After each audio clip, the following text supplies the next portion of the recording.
mikropono. Isang instrumento na ginagamit upang tinig ay marinig at mga saloobin maihatid. Ngunit kung pangarap na ang ating isa sa tinig, handa pa rin kaya silang makinig? Halika't ating tunghayan at pakinggan ng mga saloobin ng sambayanan tungkol sa mga estudyanteng nagpapakadalubhasa sa komunikasyong pangmasa. Mass Communication, kursong bukas ng oportunidad sa pag-asa at pagpapalalim ng kaalaman, gayon din ng kasanayan ukol sa media at komunikasyon. Isang programang sumisentro sa iba't ibang paraan ng pagpapahayag ng mensahe at impormasyon. Nariyan ang publishing, journalism, public relation, advertising, broadcasting, at iba pang aspeto na susuri kung paano kumikilos ang media sa ating komunidad, gayon din sa nagbabago nating henerasyon. Naglibot-libot ako kasama ang aking team upang mangalap ng impormasyon sa ilang mga estudyante kung mayroon ba silang ideya o nalalaman ukol sa kursong MASCOM. At sa aming paghahanap ng mga respondente na pwedeng magpaunlak sa gagawin naming panayam, natagpuan namin ang mga estudyante na masayang nagkukwentuhan. Ano ang pumapasok sa isip mo sa tuwing narinig mo ang kursong MASCOM? Ano yung unang bagay yung pumapasok sa isip mo sa tuwing naririnig mo yung salitang MASCOM? Para sa akin po na isang student, kapag nakakarinig mo ng isang salitang MASCOM, parang more on media, broadcasting, mga sa radio, yung mga nakikita mo natin sa balita, parang gano'n po. Isang halimbawa ako sa isang MASCOM. Pumapasok sa isip mo ba, naririnig mo yung MASCOM? Mga MASCOM student confident sila when it comes to topics. Malaki rin yung malawak yung perspective nila when it comes to mga ideas.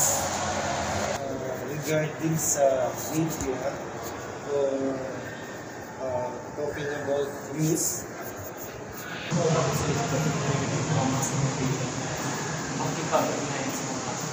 Ano naman yung opinion mo? Sarili mo opinion mo patungkol sa kursong MASCOM? Parang sa akin, as a student, kasi meron din po ako yung friends sa isang MASCOM. Yung opinion ko, maganda daw, maganda yung mga naririnig ko yung comment. Pero depende kasi sa tao kung paano siya pag-aaralan. Pero para sa akin, okay siya kasi yun, ayun nga, sa media, yung broadcasting, parang more on talk, more on sa radio. And para sa akin naman, yung nakikita siya kapag gusto ko isang bagay. Halimbawa ako po, parang dun sa kaibigan ko, nakikita ko sa kanya, confident niya. Kasi parang kahit yung pinaisa sa kailangan. Kasi ayun nga, sa pag-video, lagi tayo nakaharap, lagi kayo nakaharap sa camera. And yung opinion ko dun yun, yung confident, isa sa pinakakailangan. Kasi ayun yung number one. Parang pag wala ka dun, parang ang hirap pumarap sa camera. I think yung MASCOM, for me kasi, mahirap siya kasi lalo na sa mga introvert, mga mahihiyain tao. Hindi siya for mahihiyain na tao. So, ang tingin ko sa mga MASCOM students, sobrang build yung confidence nila when it comes to public speaking na lang. So, media din, malawak silang mag-isip sa mga ideas na mapasok. mahirap siya dahil unang-una kakausap ka or mag-review ka regarding sa mga news or sa mga nangyayari or documentary. Para sa kursong mas community para magbigay ng isang kapahayan sa mga reporters or mapapayag sa ibang karami ng mga organisasyon. Bilang isang individual na may kaalaman sa MASCOM, ano po yung mabuting bagay o masamang bagay na naitutulog nito sa inyo? Bilang mga para sa akin, wala naman siya masamang pagpus nakakaganda pa nga. Kasi dito natin mas nakikita yung mas madadaling informasyon o mas marami tayong nakakalat na balita. Dito namin mas natutunan o mas maraming kaalaman na matututunan galing sa mga mass com. Lalo na yung mga nag-tape, diba, yung mga casting, yung mga sa radio, diba, yung mga editing. Parang ayun yun, depende na lang sa tao kung paano nila bigyan yung isa para sa akin, wala naman. Negative, puro positive. Sa mass com kasi, maganda ang mass com kasi sa media is maraming information na nabibigay sila sa atin. Pero in negative naman kasi, sometimes kasi yung mga reporters, yung mga media analysts, hindi natin alam kung legit pa talaga yung nabibigay nila information or ano. First yung maganda. Yung maganda, good na nangyayari kasi yung nababalita o nasasabi na yung magandang news na nagsisabihin natin sa mga nangyayari sa mga tao o sa mga nangyayari sa kapaligiran na naiintindihan natin. That's good. And then the bad, marami rin kasi they using Manilan or news na bad intention na hindi naman kaya may mga bad news sabi diba? I think that's all yung siguro. Sa akin, sa mga advantage ng mas complicated, minsan hindi sila nakapaglahat ng totoong information. Sa kabila naman ito ay pagbibigay ng informasyon na halaga para sa tao. Ayon sa aming nakalap, lingid sa kanilang kaalaman na mayroon palang kurso na tinatawag na Mass Communication sa paaralan ng ICCT. Kung ating susumahin, nakalulungkot tingnan na hindi nabibigyan ng sapat na atensyon ang kursong ito, kung kaya't madalas nabubura ito sa isip ng nakararami. Kaugnay pa rito, isa rin sa ipinahayag ng isa sa aming nakapanayam, ang Mass Communication ay patungkol lamang sa pagsasalita, pagkuha ng mga tala, at higit sa lahat hindi nabibigyan ng pahinga. May iba rin na nagsasabi na malawak ang saklaw ng kursong ito. Gayunpaman, nirerespeto nila ang aspetong ito dahil alam nila ang mga hirap at kampani na daladala ng mga estudyanteng nag-aaral ng kursong ito. Kung ating titignan, wala namang talagang kurso na madaling aralin at intindihin. Ngunit kung tayo ay may pagsusumikap, tayo ay makatatapak sa daan na ating tinatahak patungo sa pangarap na ating hinahanap. Batay sa mga perspektibo na naibahagi ng mga estudyante at ng guro na malawak ang kaisipan at nauugnay sa kurso ng Mass Communication, tunay na ang konseptong ito ay hindi basta-basta lang dahil sa taglay nitong lawak. Isang aspeto na sa katotohanan ay hindi gaanong napagtutuunan ng pansin at isang patunay na kakaunti lang ang bilang ng kumukuha ng kursong ito. Kung ating babalikan ang mga naging pananaw ng mga tao na aking nakapanayam, nalaman natin ang ilan sa mga dahilan kung bakit iilang estudyante lamang ang kumukuha ng kursong ito. Nariyan ang mga opinyon na wala raw natututunan dito, basta lang kumukuha ng video at litrato. Walang patutunguhan at pahirapan daw pumasok sa media kapag nakapagtapos, gaano ka man kagaling o katalino. Ang mga nabanggit ay ilan sa mga patunay na hindi talaga madali ang pumasok sa kursong ito. Animoy pumapasok sa butas ng karayom dahil sa mga naging kaisipan ng ibang tao ukol dito. Gayon din sa bawat hamon na susubok sa iyong katatagan at pagkatao. Upang mas makakuha ng malalim na impormasyon at mas mapalawig pa ang ating kaalaman, kinapanayam ko naman ang isa sa mga naging estudyante na kumuha ng kursong ABCom sa ICCT na sa ngayon ay profesor na ng nasabing kurso at paaralan. Ito ang kanyang pananaw na naibahagi at mga naging kasagutan. Ako nga pala si Jeron Conday. So nag-take ako ng AB Communication dito sa ICCT noong 2018. Lumalit ako dito noong 2019. And then 24 years old ako lang. So hindi halata sa mukha. Yan. So ang tinuturuan ko po is the ICCT colleges. So professor po ako ng mga mass com, second year ang undergraduate. Bali, ito po yung ilan sa aming mga katanungan. Ang una po ay, ano po yung bagay na nagkikayat sa'yo para pasukin ang larangan ng kursong mass communication? Para sa akin, kaya ako kinuha yung mass communication. Hindi dahil sa magaling ako sa photography, sa video editing, kundi sa mag-express din ng emotion ko. Okay, so napansin ko rin na syempre yung mga mass com na medyo mataas na yung year sa akin, medyo magaling sila when it comes to film, yun, sa broadcasting. Kaya naisip ko sa sarili ko na mag-take ako kaya ng mass com. Kasi syempre hindi lang naman dahil madaldal ako, kundi gusto ko rin hasahin yung sarili ko when it comes to photography at saka video editing. Bilang isang individual po na may kaalaman sa mass com, ano po yung mabuting bagay o isang bagay ang naitutulot nito sa inyo? Para sa akin, yung mabuting bagay is na-express ko talaga yung sarili ko.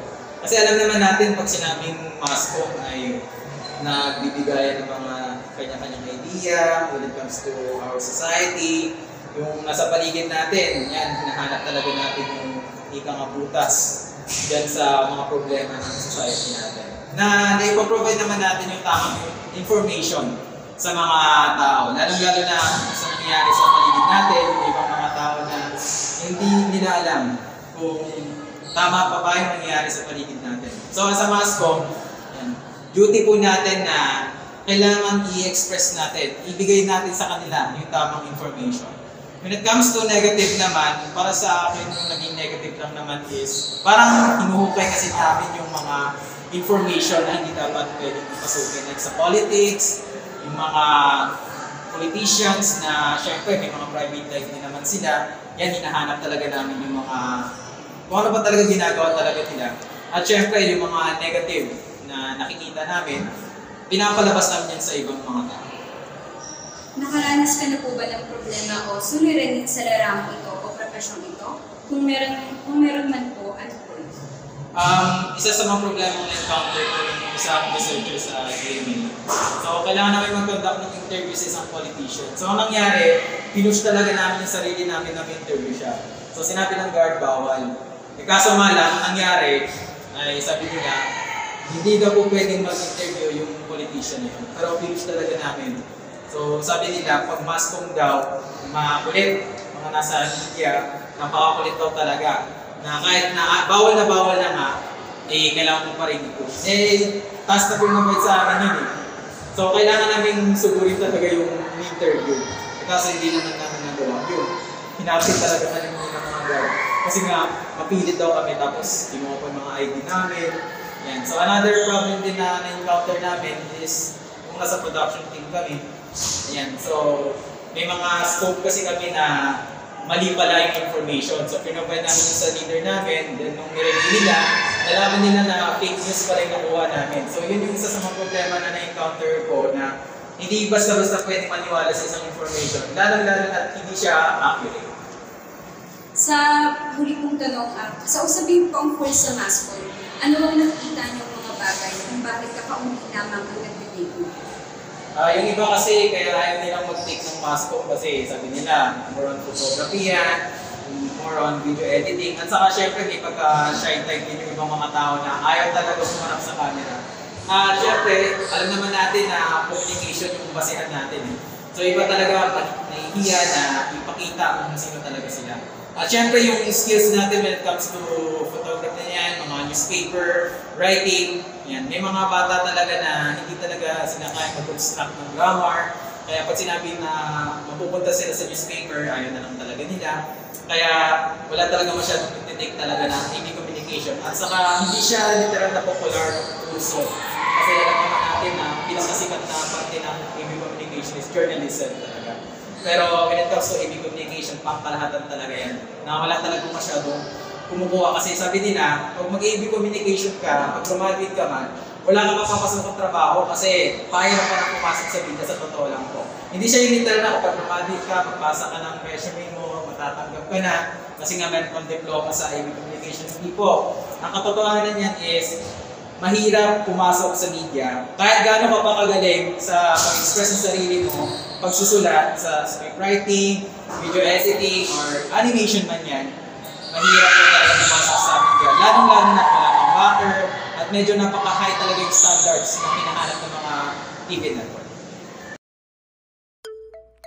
Ayon sa datos ng ICCT Colleges Foundation Incorporated mula 2020, halos 56% ang mga estudyante na nag-enroll ang kumuha ng kursong ABCom, kabilang na yung mga nagpalit ng kurso. Samantala, sa loob ng limited face-to-face at online class sa taong kasalukuyan, nasa 44% lang ang bilang ng mga first year na nag-enroll. Sinasabing dulot ng pagtaas ng martikula at mga demand sa pagpasok ng naturang paaralan.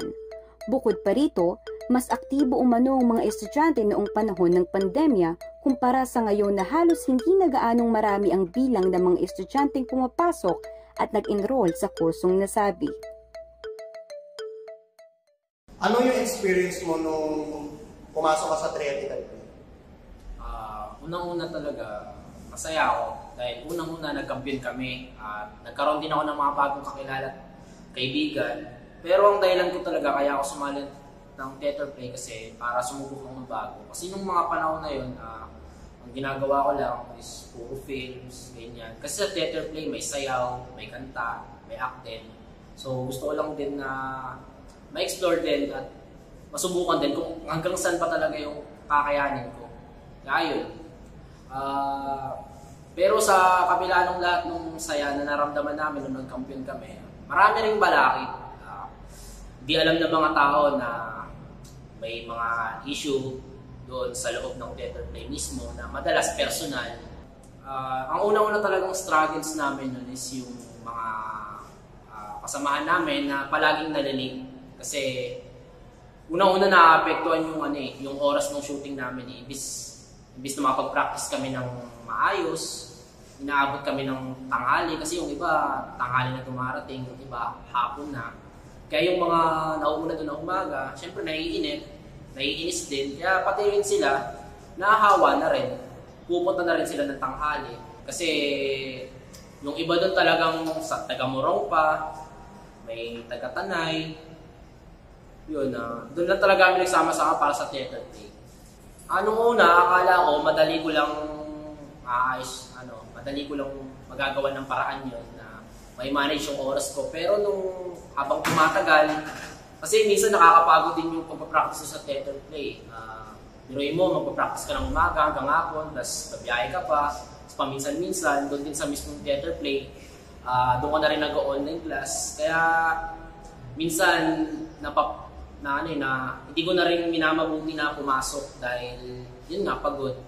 Malaki bang naging impact sa yung pagsali mo sa theater play as a mass comm student?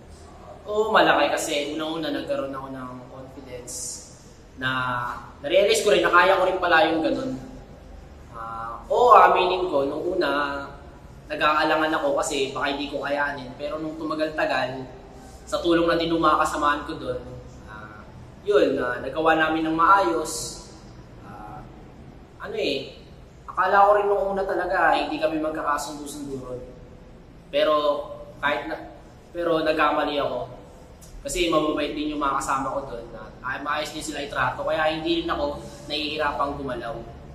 Yung experience ko nung time na yun, sobrang kakaiba. Sobrang hindi mo siya makakalimutan. Kasi yung mga panahon na yun, malaki siyang pinagbago sa journey ko sa mass comm student.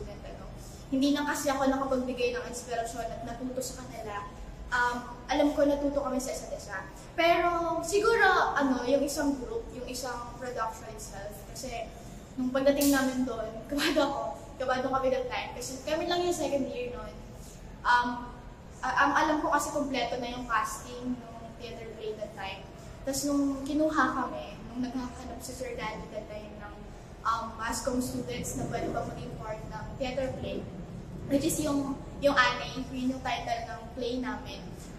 Hindi ako nag-expect ng sobra na mas matututo ako or mag-enhance pa yung skills. Kasi, to be honest, nung namunta naman ako dito sa school, as a mass comm student, hindi kasi ganun ka-open yung mga knowledge, lalo pa nung nag-first year kami.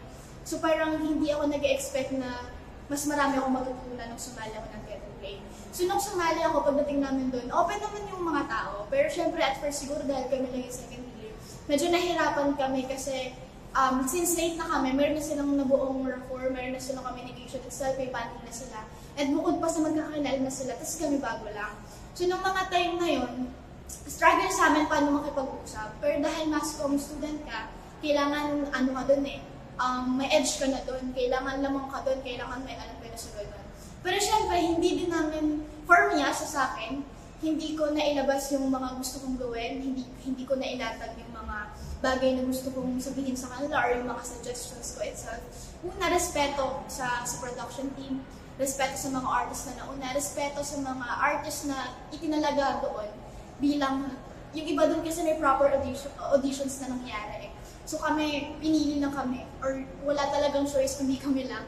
Kaya nung mga time na yun, wala kaming ibang gagawin kundi mag-observe. And yung observation na yun, sobrang laking growth siya kasi doon mo makikita yung iba't ibang klase ng tao.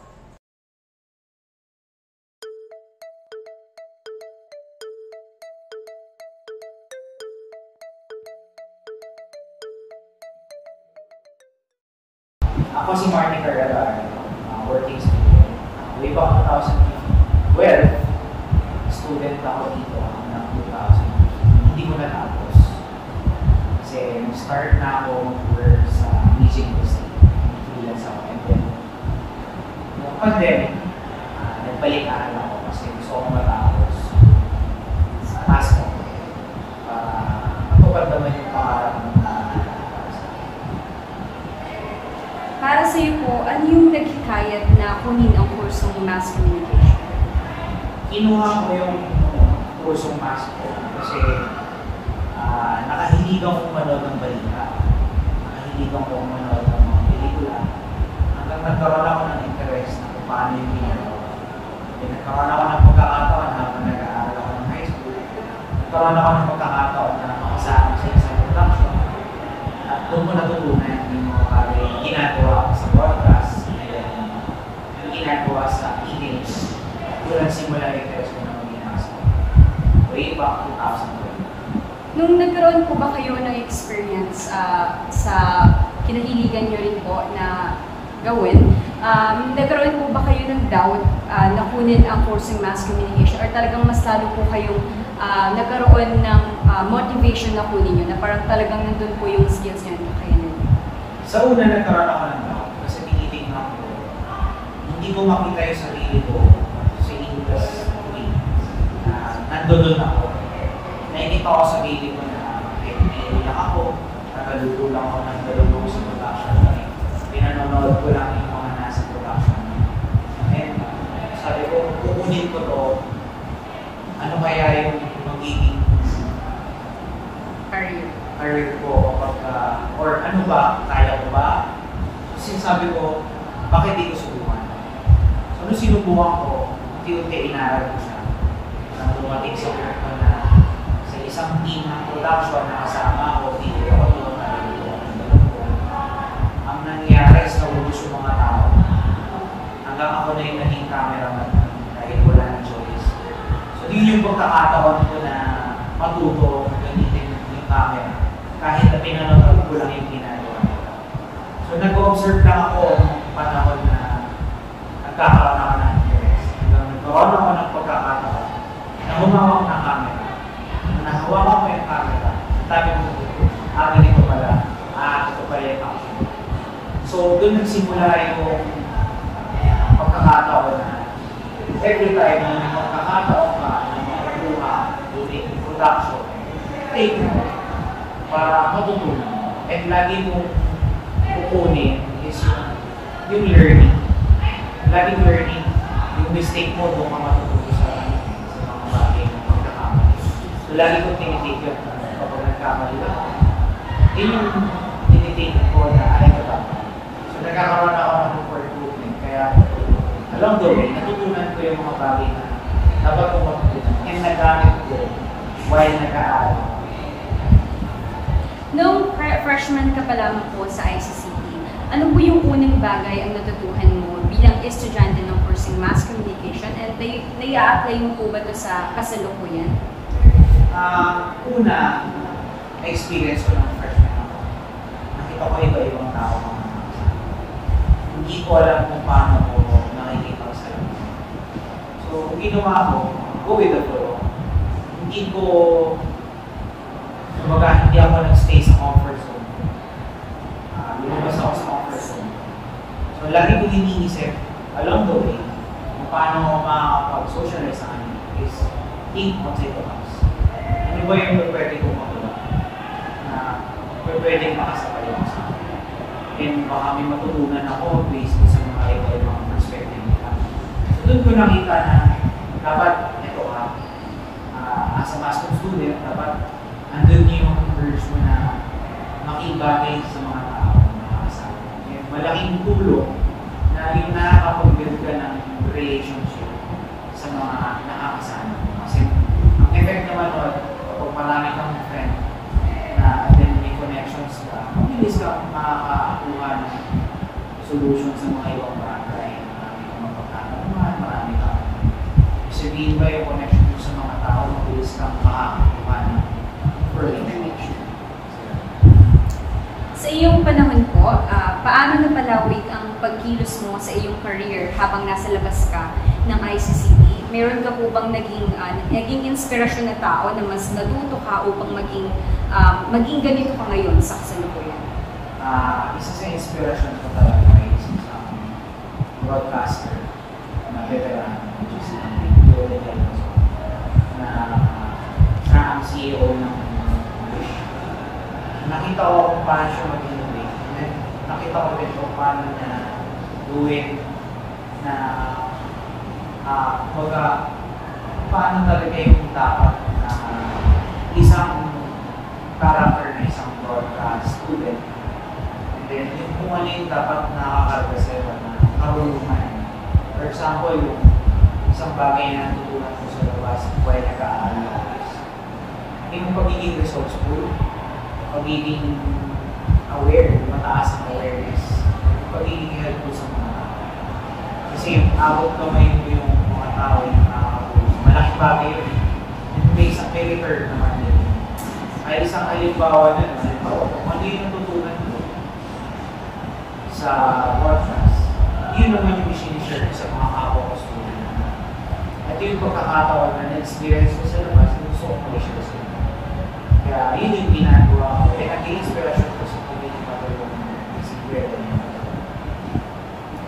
So ano po yung mga naging kahinaan at kalakasan mo nung natahak mo yung profession po sa aspeto ng mass com? So isang naging kahinaan ko while learning sa production habang student, hindi ako ganun kalakas sa academic. Hindi ako in terms of ibang subjects. Well, common naman na may kasama sa akin. Pero along the way, kapag sina-challenge mo yung sarili mo na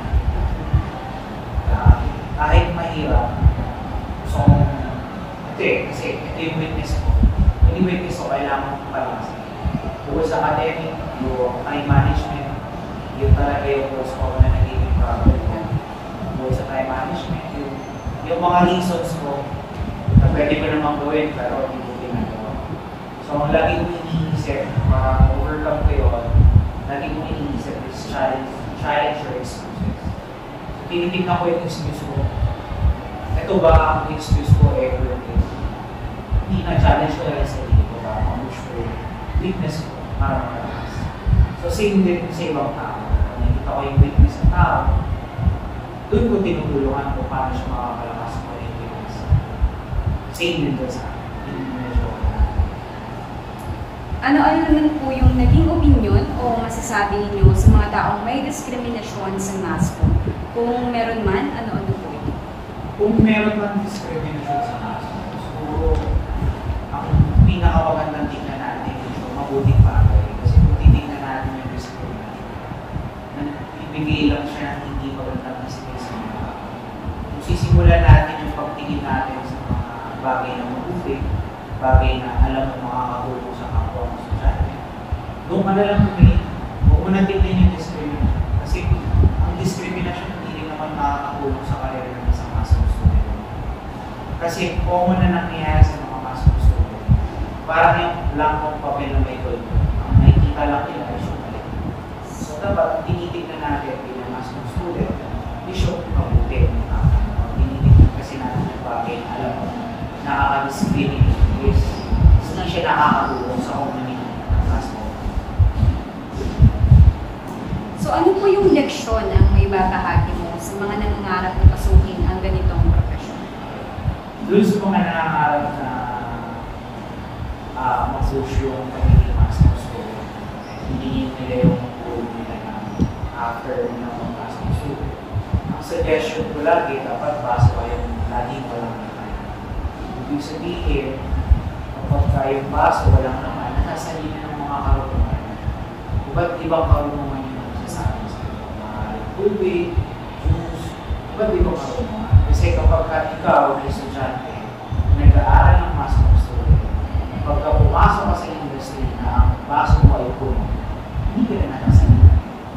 Hindi ka na masalina, hindi na madaghan. Sabihin, dadating ka sa akin, kung na kailangan niya, kasi meron na. Pero, tandaan ninyo, yung innovation ngayon, mabilis. And as a basketball student, kunin nyo lagi yung may kabukaang loob na estudyante. Kasi wala naman ang simulang magaling. And tandaan ninyo, kapag nauna yung payabangan, kahihiyan ng dulo. So, lagi nyo pupunin yung learnings, pupunin nyo yung bagay na alam nyo makakatulong sa career nyo. Huwag kayong pupunta sa bagay na alam nyo na papakakaw.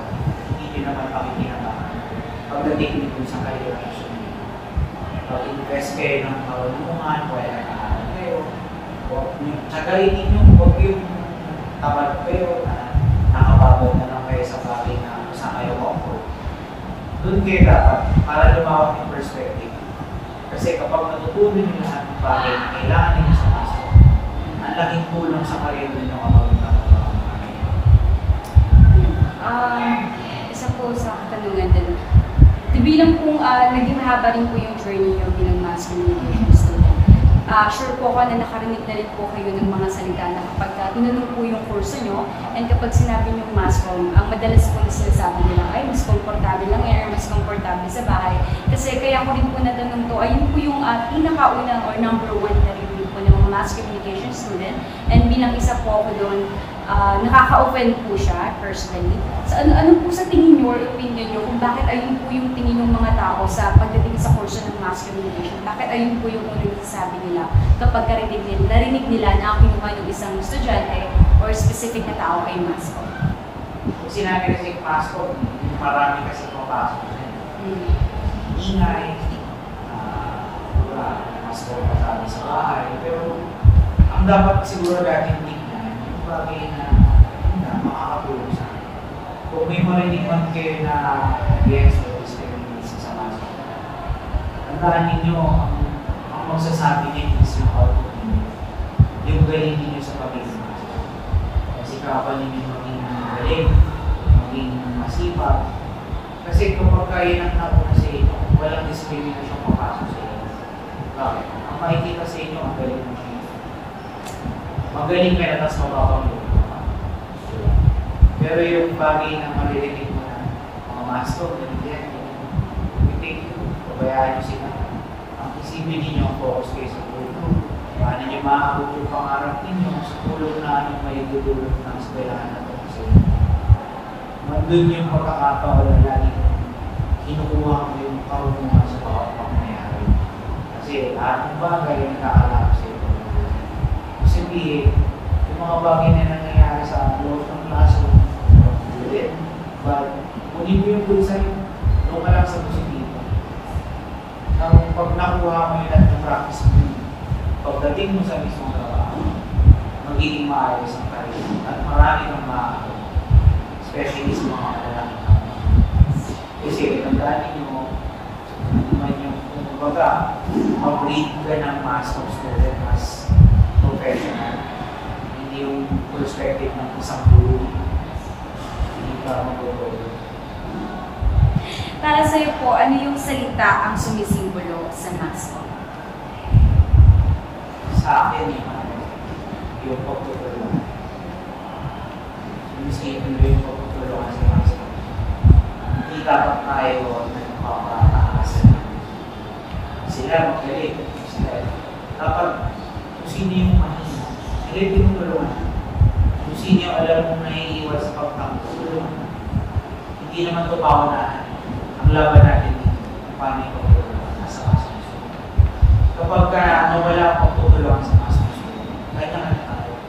Hindi tayo pagkakaisa. Pero kung nagtutulungan tayo sa kasunod, nandun yung grow ng learning, yung bagay na matututunan mo na alam mo makakatulong.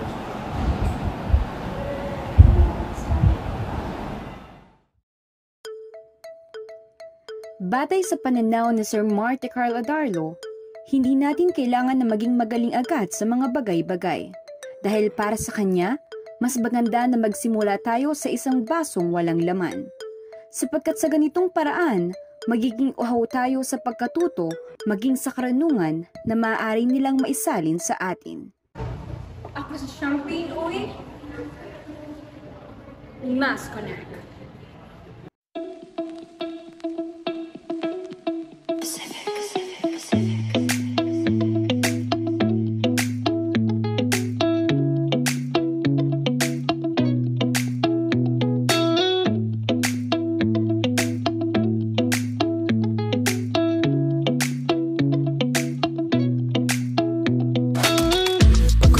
Ba sa iyong paglalakbay? Huwag kang matakot kasi meron kang gabay.